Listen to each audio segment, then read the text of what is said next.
Hello friends, welcome to Rithanika kitchen. இன்றைக்கி பார்க்க போகிறது கரும்பை வச்சு அல்வா எப்படி பண்ணுறதுன்னு பார்க்கலாம். 3 கரும்பு துண்டு எடுத்திருக்கேன். இதை அலசிட்டு சின்ன சின்னதாக கட் பண்ணிக்கலாம். கட் பண்ண கரும்பை மிக்ஸி ஜாரில் சேர்த்துடலாம்.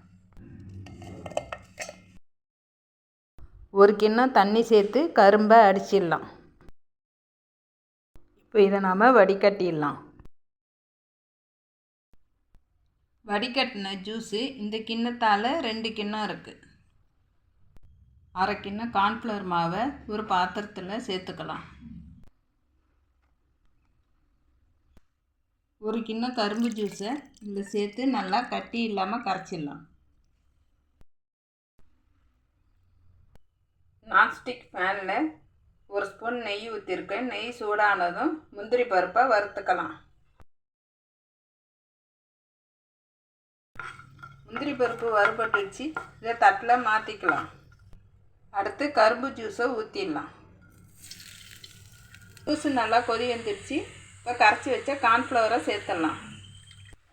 கட்டி இல்லாமல் திராவிக்கலாம். 1/2 கிண்ணம் சர்க்கரை சேர்த்துடலாம்.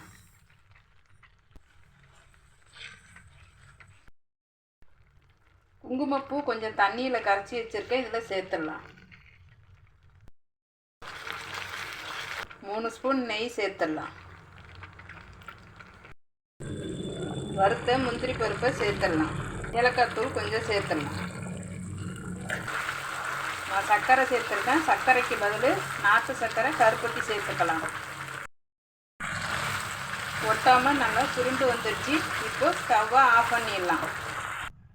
நம்மளுடைய கரும்பு அல்வா ரெடி ஆயிடுச்சு. பிடிச்சிருந்தா லைக் பண்ணுங்கள். ரிதனிகா கிச்சனை சப்ஸ்கிரைப் பண்ணுங்கள்.